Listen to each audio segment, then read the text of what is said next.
오늘 읽은 본문에서 누가 등장을 합니까? 아브라함이 등장을 하죠. 여러분, 아브라함 하면 그 수식어가 무엇이죠? 믿음의 조상. 오늘 그 믿음의 조상 아브라함이 어떻게 축복의 통로가 되었는지 잘 설명해 주고 있습니다. 제가 우리말 성경으로 오늘 본문을 다시 한번 읽어드리면서 말씀을 한번 나누겠습니다. 이와 같이 아브라함도 그가 하나님을 믿었더니 이것이 하나님께 의로 여겨졌다라고 했습니다. 아브라함이 하나님을 믿었더니 의로 여겨짐을 얘기하고 있죠. 그러므로 여러분은 믿음에서 난 사람들이 바로 아브라함의 자손임을 아십시오. 믿음에 대한 이야기를 계속해서 하고 있습니다. 믿음의 자손, 곧 아브라함의 자손.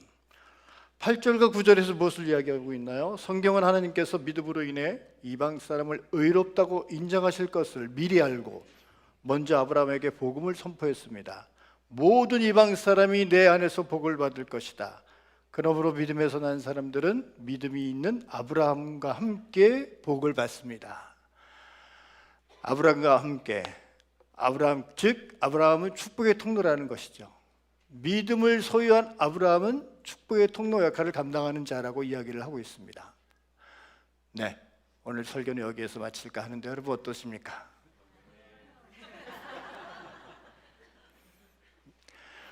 네, 더 이상 말할 것이 뭐가 있겠습니까? 믿음을 소유한 자들, 바로 하나님의 자녀, 아브라함의 자손으로서 축복의 통로 역할을 감당하는 자가 될 것이다. 여러분 모두가 그렇게 될 줄 믿습니다. 아멘. 새해가 들어서면 이제 2023년 새해가 곧 밝을 텐데 새해가 들어서면 여러분 어떤 인사를 나누시죠? 새해 복 많이 받으십시오. 새해 복 많이 받으시고 행복하십시오. 축복합니다. 좋은 일들만 가득하시기 바랍니다. 이렇게 이야기들을 하죠.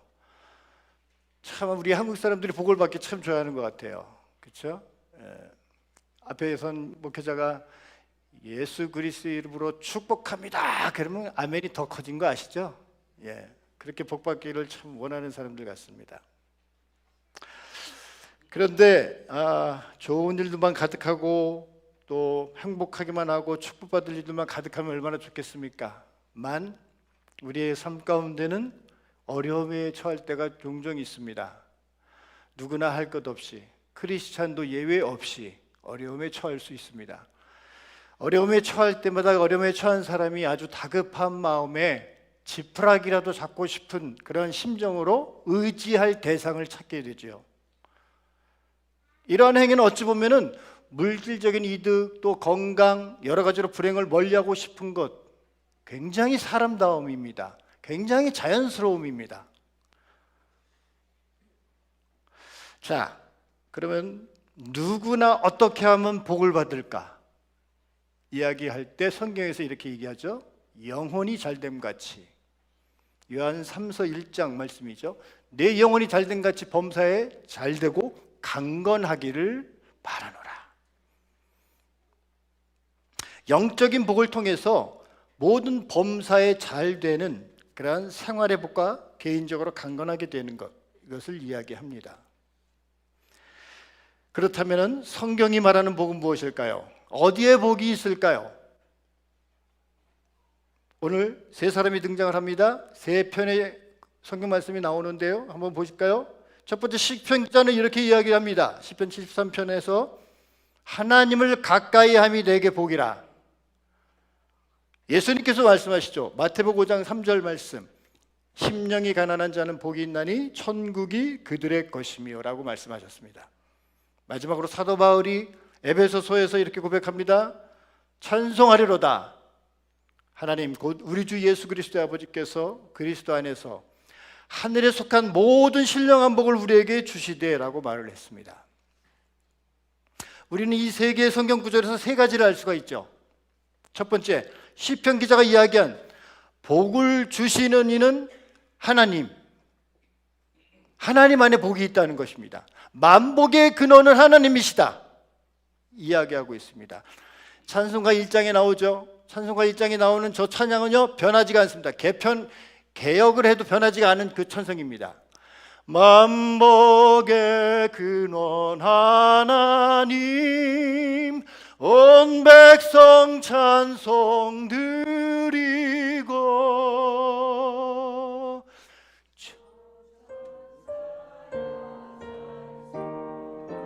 찬송 성부, 찬송 성부, 성자 성령.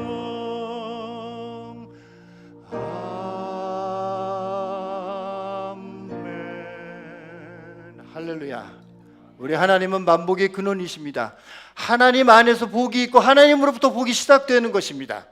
여러분, 그 사실을 기억하셔야 합니다. 둘째로 예수님이 말씀하신 것, 심령이 가난한 자가 복이 있다. 영이신 하나님을 통해서 그 누리는 복, 그 복을 받는 자는 가난한 마음을 가진 자입니다. 성경에서 교만한 마음, 거만한 마음, 건방진 마음, 이런 마음을 하나님을 부정하거나 대적하는 자를 말씀하죠. 가난한 마음은 하나님이 계시지 않음으로 인해서 영적으로 파산난 것을 인정하는 것입니다.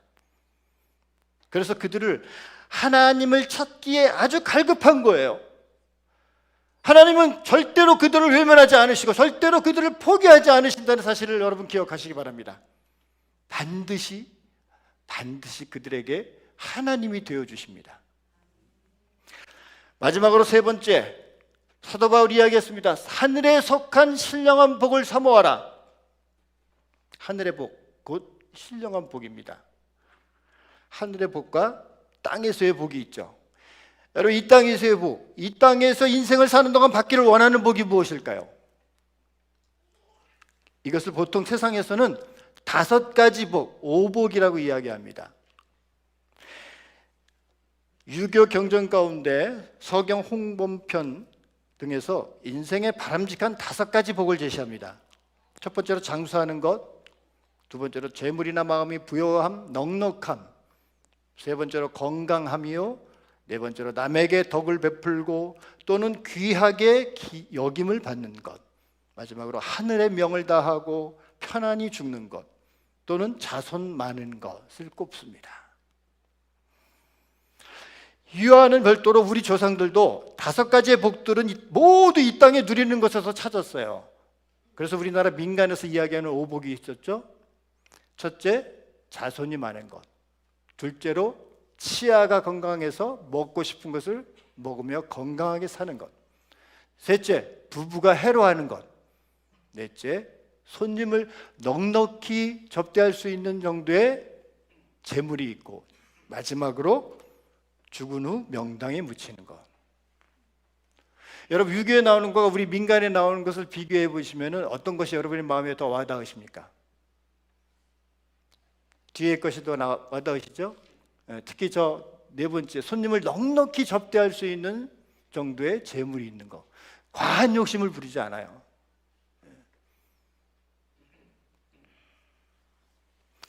여러분께서는 무엇이 복이라고 생각하십니까?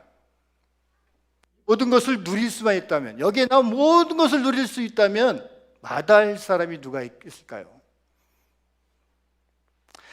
참으로 앞서 말씀드린 것과 같이 한국 사람들은 참 복받기들을 좋아합니다. 지금도 한국 기도원에 가면은 복받기 원하는 사람들로 가득합니다. 그리고 송정미 산모가 불렀죠? 축복송. 이 찬양이 한국교회 국민 복송이 됐습니다. 그 정도로 복받기를 열망합니다. 복받기를 추구하고 갈망하죠. 이것이 잘못됐다는 것이 아니라 그만큼 우리의 삶에 또 대주에서 말씀드리면은 또 어려운 삶을 살고 있다는 그런 한편의 예를 들 수가 있죠.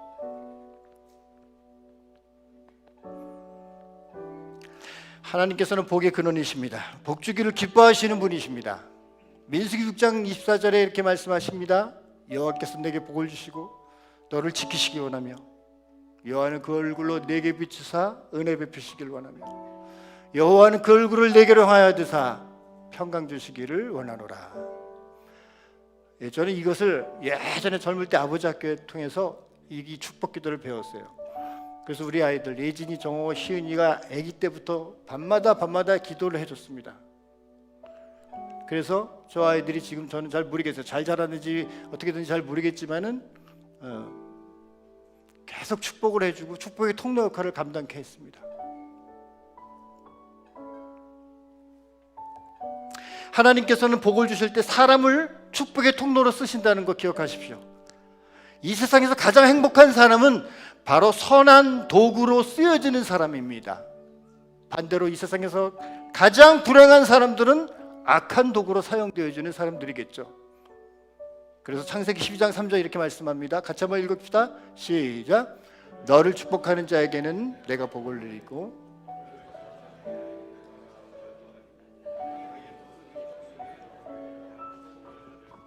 아멘. 저는 사랑하는 여러분들로 인해서 많은 사람들이 복을 받는 축복의 통로자의 역할을 감당하시기를 바랍니다. 감당하시기를 바랍니다. 우리 함께 이 찬양할까요? 옆에 계신 분을 향해서 한번 이렇게 기도하는 마음으로 외쳐주세요.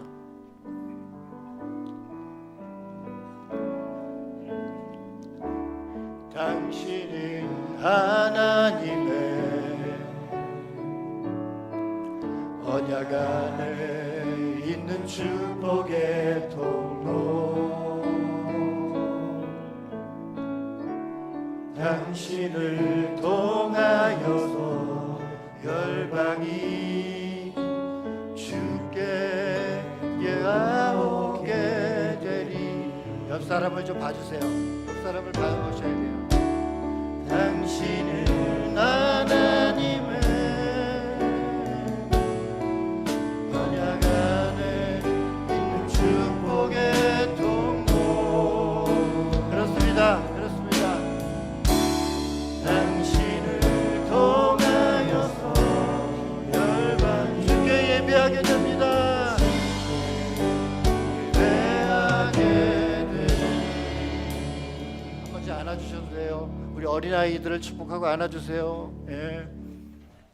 동성 간에만 안아주세요. 이와 같이 하나님께서 우리를 부르고 계십니다. 축복의 통로처럼, 축복의 통로로. 오늘 본문의 내용처럼 우리도 아브라함처럼 축복의 통로가 되어야 합니다. 믿음의 조상 아브라함이 받은 복처럼 그리스도의 복음을 전함으로 축복의 통로가 될 수 있는 것입니다. 여러분, 신학에 보면 복음서에 탕자의 비유가 나오죠. 이기심에 가득 차 있는 그 아들이 그 마음이 이기심으로 졌다 보니까 결국은 아버지가 물려준 모든 재산을, 축복까지도 다 죄악으로 탕진해 버립니다. 다 까먹고 말아버립니다. 그에 반해서 하나님의 축복을 받은 아브라함의 삶은 항상 겸손했습니다. 항상 사람들 앞에, 하나님 앞에 겸손한 모습이었습니다. 그래서 그의 축복도 한 사람의 축복으로 끝나는 것이 아니라 꼬리에 꼬리를 무는 축복으로 계속 이어졌습니다. 그래서 결국은 모든 족속들이, 많은 사람들이 축복을 받게 되었습니다. 별과 모래수처럼 넘쳐나서 헤아릴 수 없는 축복의 모습으로 발전하게 되었습니다. 성경을 통해서 우리가 발견할 수 있는 축복의 사람은 한마디로 믿음부터, 마음부터, 태도부터, 하는 일부터, 접촉하는 모든 것까지도 축복으로 열려져 있다는 사실입니다. 그러므로 우리는 축복을 받기 위해서는 축복된 그릇을 준비해야만 합니다. 자, 그렇다면 축복의 통로가 되기 위해서 첫 번째로 함께 따라할까요? 내가 먼저 믿음으로 살아야 한다. 본이 되는 삶인 거죠. 행함이 있는 그런 본이 되는 삶. 예수님께서 그러한 삶을 사셨죠. 먼저 사셨고 먼저 죽으셨습니다. 우리에게 최고의 본을 보이셨습니다. 오늘 본문을 보시면 7절에 믿음으로 말미암은 자, 이것은 바로 예수님을 구주로 믿고 죄를 회개하고 구원받아 거듭난 자를 뜻하는 것입니다. 아브라함의 아들, 아브라함의 자손은 이방인이라도 복음을 믿는 자는 아브라함의 자손이라는 사실을 말씀해 주셨습니다. 9절에 보니까 아브라함과 함께 복을 받느니라. 여기서 하나님의 축복은 언제든지 믿음 안에서 주어진다는 표현입니다. 그러므로 우리는 먼저 마음에 하나님을 향한 확고한 믿음을 소유해야 합니다. 하나님을 향한 확고한 믿음, 그것을 우리가 가지고 있어야 한다는 것입니다. 아주 확고한 믿음을 소유한 자가 성경에 나오죠. 그가 누구입니까? 바로 사도 바울입니다. 사도 바울이 로마의 감옥에 들어갔을 당시에 그 로마의 감옥의 종류가 있었다고 합니다. 잡범들이 들어가는 감옥은 그나마 햇빛도 들어오고 면회가 왔을 때 면회를 허용을 했습니다. 그렇지만 가장 질이 나쁜 사상범들이 들어오는 감옥은 지하의 토굴이었다고 합니다. 지하의 토굴이었다 보니까 빛은 고사하고 음산하기만 하고 춥고 습하고 냄새가 지독한, 한마디로 사람이 있을 곳이 못 되었습니다. 그곳에 있는 자들은 착고, 손에 착고를 채우고 모든 행동이 다 억압당했다고 합니다. 악취가 진동하고 음식도 엉망이라 여기에 들어가는 사람들은 모두가 절망에 빠져서 살 소망을 잃어버리게 된다고 합니다. 그런데 바로 사도 바울이 이러한 감옥에 화장실을 드나들듯이 엄청나게 들어갔다 나왔다 하는 거예요. 이것은 바로 사도 바울이 죽을 고비를 엄청나게 여러 번 넘겼다는 그런 사실입니다. 사도 바울의 제목이 무엇입니까? 예수 그리스도의 사도된 바울의 죄명은 바로 예수 그리스도의 구원의 복음을 전한다는 거예요. 그런 제목으로 감옥에 많이 들어갔던 사도가 바로 바울인 것입니다. 바울이 들어갔던 로마의 감독은 가장 질이 나쁜 사상범들이 들어가는 지하 감옥이었다는 것입니다. 이 지하 감옥에는 들어가기 전부터 매를 엄청 많이 맞았다고 합니다. 그래서 이 상황에 대해서 성경은 이렇게 기록하고 있습니다. 고린도후서 11장 23절에서 26절 여러분 눈으로 따라 읽으십시오.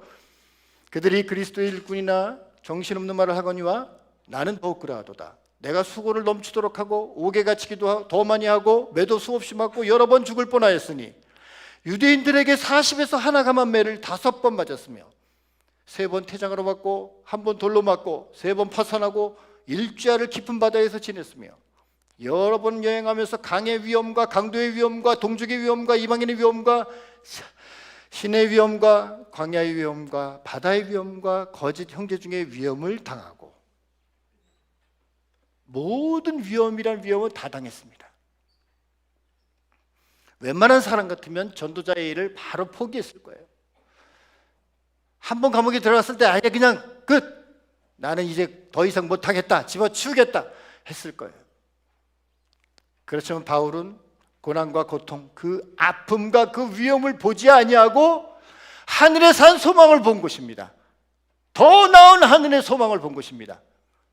예수 그리스도의 구원의 복음을 전하였기 때문에 포기하지 않고 더 열심히, 더 적극적으로 전도한 것입니다.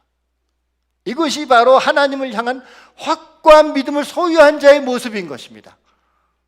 저는 여러분들이 그런 믿음을 소유하기를 바랍니다.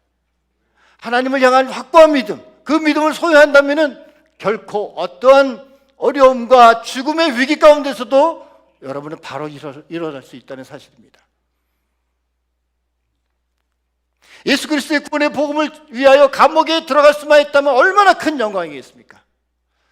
예수 그리스도의 구원의 복음을 전하기 위해서 매를 맞을 수 있다면 얼마나 영광이겠습니까?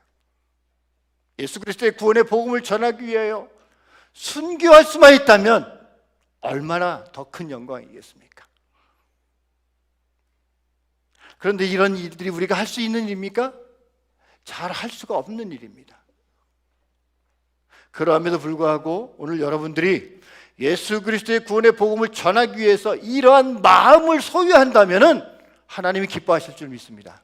하나님이 여러분을 축복의 통로로 사용하실 줄 믿습니다.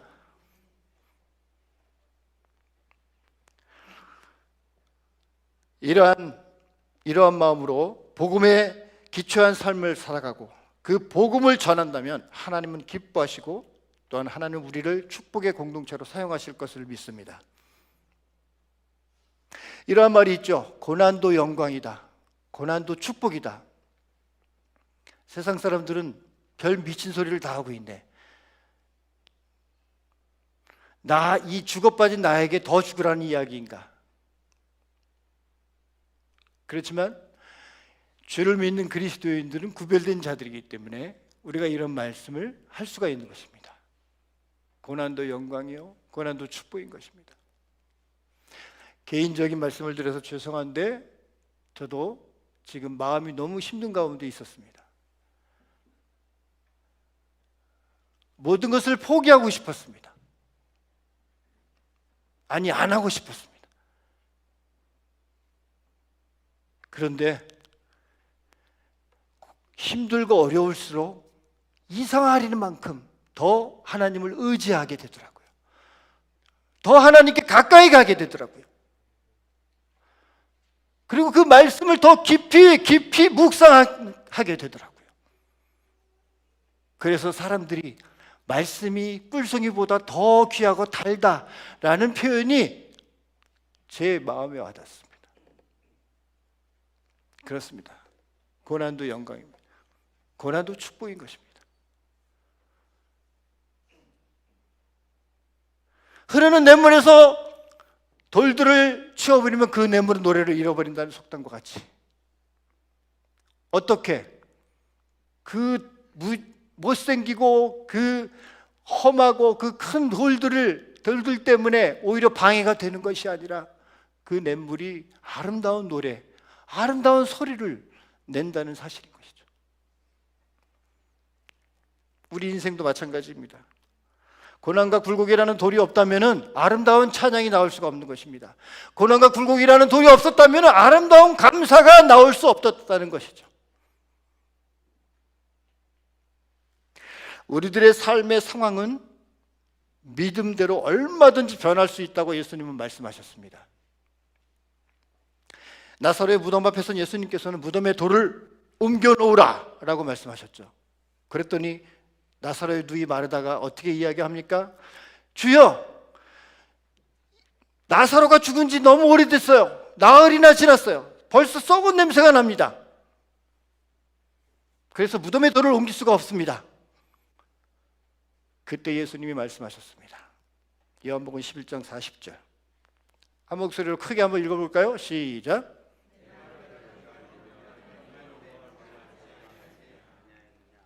내 말을 네가 믿기만 하면 하나님의 영광을 보리라. 먼저 믿음의 사람이 되는 순간 이것이 바로 축복의 길이 열리는 것입니다. 축복의 통로가 되기 위해서 두 번째로는 대접하고 사랑을 베풀고 헌신하고 자기 희생을 할 줄 아는 사람인 것입니다. 아브라함은 부지 중에 무의식 중에 알지도 못하는 중에 사람을 대접한 것, 나그네를 대접한 것이 천사를 대접한 것이었죠. 또한 이 루디아는 바울에게 사도행전 16장에서 이렇게 이야기합니다. 내 집에 들어와 거하십시오. 유하십시오. 그랬더니 어떻게 됐습니까? 아브라함은 믿음의 조상이 되는 복과 만인의 복의 근원이 되는 축복을 받았습니다. 루디아는 어떻게 됐습니까? 두아디라 성의 첫 열매가 되는 축복을 받았습니다. 아무 상관이 없는, 상관이 있는 사람일지라도 사랑과 친절과 도움과 자기 희생과 섬김을 한다면은 축복의 기회가 찾아오는 것입니다. 축복의 사람들의 특징은 한결같이 친절하고 베푸는 사람들이었다는 것을 우리가 알 수 있는 것이죠. 하나님이 여러분을 택하신 목적, 하나님이 우리를 택하신 목적은 바로 선한 일을 위하여서 축복의 통로가 되게 하시기 위함인 것입니다. 에베소서 2장 10절 말씀이죠. 선한 것으로 지음받은 하나님의 걸작품으로서 축복과 은혜의 통로로서 오늘도 하나님의 나라를 위해 하나님의 나라를 세우는 그러한 자가 되겠습니다 라고 저는 아침마다 이렇게 기도합니다. 우리 주위에는 이렇게 친절과 사랑을 베푸는 그런 사람들이 참 많이 있습니다. 우리 공동체 주위에도 너무 많이 있어요. 보여요. 이름도 없이 빛도 없이 한다고 하지만 그게 다 보입니다. 예배 전과 후에 성전 안팎을 분주하게 다니시며 줍고 쓸고 닦고 청결함을 위해서 베푸시는 귀한 집사님이 계십니다. 매주 토요일마다 한 영혼을 위해 자원하는 마음으로 양육하고 그 양육이 끝난 뒤에 성전을 깨끗이 청소함으로 섬기를 다하시는 분이 계십니다. 연세 드신 어르신분들을 위해서 시간과 물질을 쪼개고 물질과 몸을 바치면서 사랑으로 섬겨주시는 그런 아름다운 권사님들 계십니다. 또한 아이들을 위해서 역시 시간과 물질을 바치고 사랑으로 섬기고 다하는 그런 귀한 교사분들 계십니다. 여름에 가장 뜨거운 날씨에도 뜨거운 화마와 싸워가면서 지역사회 약한 분들을 위해서 반찬으로 봉사하고 헌신한 우리 천사분들이 계시죠. 그 외에도 알게 모르게 섬기시는 귀한 분들이 우리 주에는 참 많습니다. 이 모두가 바로 축복의 통로들인 것입니다. 친절과 사랑을 베풀고 또한 섬기고 헌신하며 자기 희생을 하고 대접을 잘하는 것이 바로 축복의 통로가 되는 길인 것입니다. 마지막으로 복음을 전하는 사람입니다. 하나님께서 아브라함의 자손 예수 그리스도를 통해서 세계 만민이 구원 얻을 것을 예정하셨습니다. 갈라디아서 3장 14절 말씀 같이 한번 읽을까요? 시작.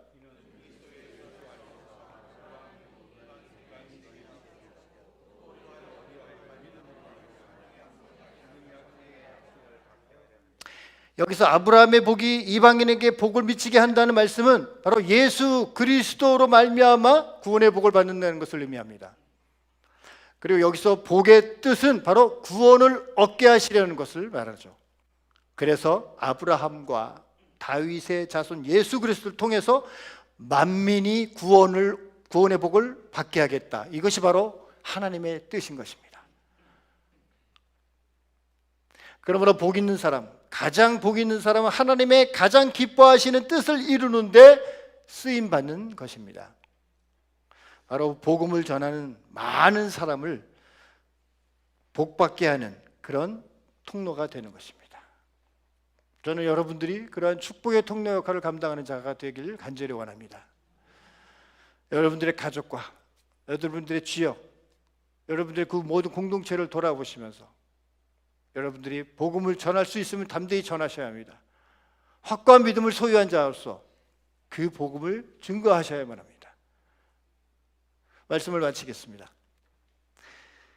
사랑하는 여러분, 축복의 통로가 되기 위해서는 우리가 믿음으로 살아야 합니다.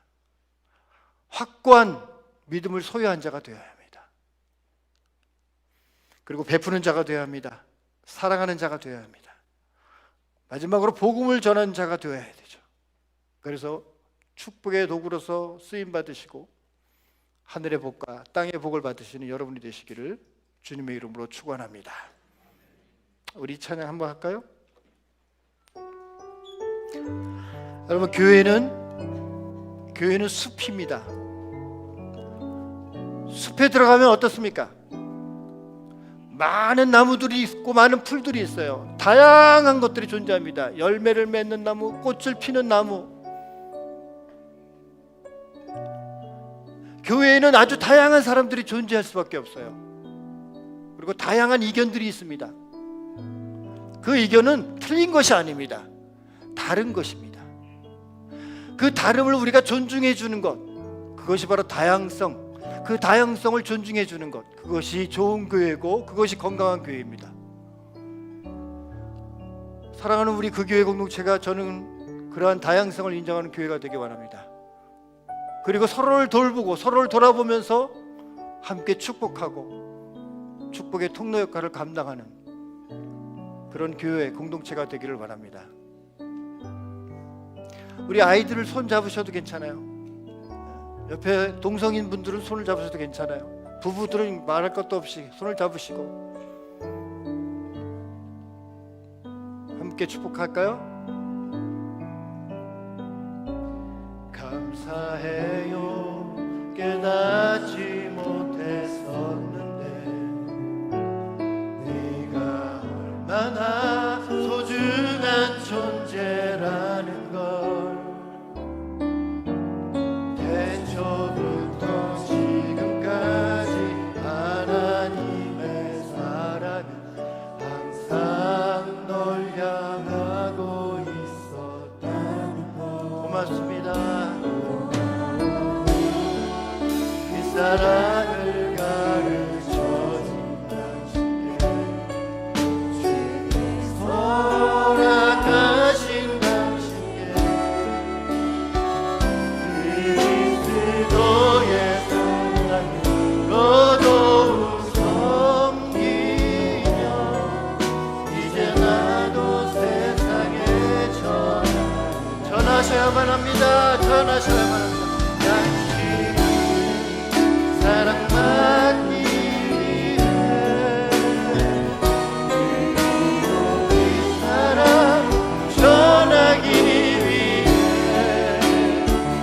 주께서 택하시고 이 땅에 심으셨고 또 하나의 열매를 당신은 사랑받기 위해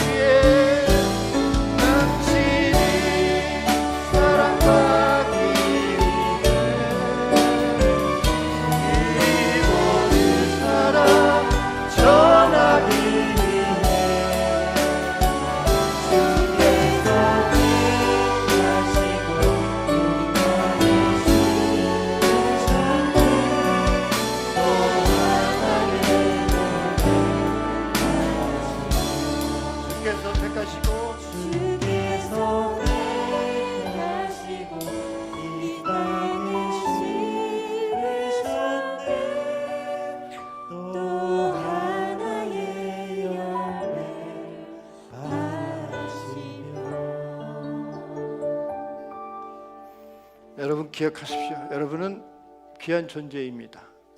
하나님의 것입니다. 하나님께서 말씀하신 너는 내 것이라고 하셨습니다. 영원히 포기하지 않는 존재들인 것입니다. 귀한 가치를 인정하실 수 있어야 합니다. 그래서 오늘 하나님께서 우리에게 말씀하신 대로 우리 더욱더 확고한 믿음을 소유하기를 바랍니다. 하나님을 사랑하는 마음이 더 확고해지고 사람들을 사랑하는 마음이 더 확고해져서 내가 가진 것을 베풀 줄 알고 희생할 줄 알고 섬길 줄 알고 사랑할 줄 아는 그래서 진정한 복음을 예수 그리스도를 전할 수 있는 그런 하나님의 사람으로 살아가겠습니다. 우리 주님 앞에 고백합시다. 우리 주님 앞에 그렇게 고백